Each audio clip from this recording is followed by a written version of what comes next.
Senator صاحب آپ کو میری بات سننی پڑے گی. ہمارے جسم پہ ہماری مرضی چلے گی. جتنے بچے ہم چاہیں گے پیدا کریں گے, نہیں چاہیں گے نہیں پیدا کریں گے. ہم چاہیں گے تو اپنے شوہر کے ساتھ تعلق بنائیں گے, نہیں چاہیں گے تو نہیں بنائیں گے. ہماری مرضی. آپ کیا چاہتے ہیں کہ ریپ ہو یہاں پہ لڑکیوں کے؟ لڑکیاں جو ہیں وہ خاموشی سے ظلم برداشت کرتی جائیں؟ ایسا نہیں ہوگا. ہم اپنی مرضی کے مالک ہوں گے, ہم اپنی مرضی کے مطابق اپنے فیصلے کریں گے. السلام علیکم ویئرز، آج کا موضوع تو آپ سمجھ ہی گئے ہوں گے.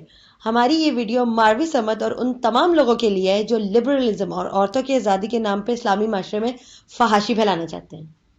ماروی سمت نے اس ویڈیو میں جن پوائنٹس کو ہائی لائٹ کیا ہے، ہم ان کے ہر پوائنٹ کا قرآن کی روشنی سے جواب دینا چاہیں گے. ان کا کہنا ہے کہ ہمارے جسم پہ ہمارا اختیار چلے گا، جبکہ سورہ بقرہ آیت 156 میں اللہ فرماتا ہے قالوا انا للہ و انا الیہ راجعون، یعنی کہو ہم اللہ کی ملکیت ہیں اور ہمیں اللہ کی طرف لوٹ جانا ہے. تو ہم جس کی ملکیت ہیں اسی کا اختیار ہم پہ چلے گا، ہم اپنا اختیار کیسے چلا سکتے ہیں؟ اپنے دوسرے پوائنٹ میں اس نے یہ بات ہائی لائٹ کی ہے کہ ہم جتنے بچے چاہیں پیدا کریں گے، نہیں چاہیں گے نہیں پیدا کریں گے. قرآن پاک میں سورہ مریم میں آیت 67 میں اللہ تعالیٰ فرماتا ہے کہ کیا انسان کو یہ بات یاد نہیں کہ ہم نے تمہیں تب تخلیق کیا جب تم کچھ نہ تھے. جب ہمیں ہماری تخلیق پر اختیار نہیں ہے تو بچے پیدا کرنا یا نہ کرنا اس پہ اختیار کہاں سے ہو سکتا ہے؟ اور تم کس طرح کی عورتوں جو کہہ رہی ہو کہ ہم جتنے بچے پیدا کرنا چاہیں کریں گے، نہیں چاہیں گے تو نہیں کریں گے، جب یہ اختیار بھی تمہارے پاس ہے ہی نہیں تو تم ایسی بات کیوں کر رہی ہو؟ اور میاں بیوی کے تعلقات پہ عورت کی مرضی کی بات کرتے ہوئے تم نے کہا کہ ہم چاہیں گے تو اپنے شوہر کے ساتھ تعلق بنائیں گے، نہیں چاہیں گے تو نہیں بنائیں گے.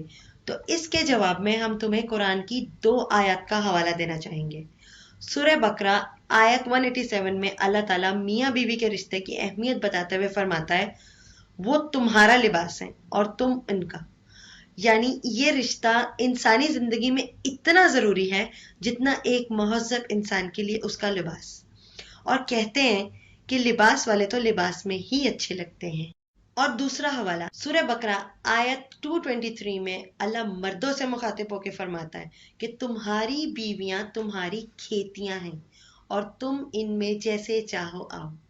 اس آیت سے واضح ہوتا ہے کہ یہ اختیار صرف مرد کے پاس ہے کہ وہ جب چاہے اپنی کھیتی میں آئے.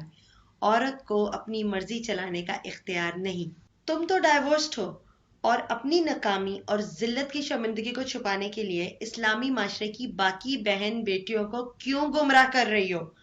طلاق بھلے ایک جائز عمل ہے لیکن حلال کاموں میں اللہ کو سخت ناپسند ہے. ہماری تمام عورتوں سے گزارش ہے کہ خدا را ایسی اسلام دشمن نظریات رکھنے والی عورتوں کی پیروی نہیں کریں. خود بھی دین سیکھیں اور اپنے بچوں کو بھی دین کی تعلیمات سکھائیں. اس ویڈیو کو زیادہ سے زیادہ شیئر کریں تاکہ ہمارے معاشرے کی اصلاح ہو سکے. اللہ تعالی ہمارے ملک و قوم کی حفاظت فرمائے. آمین.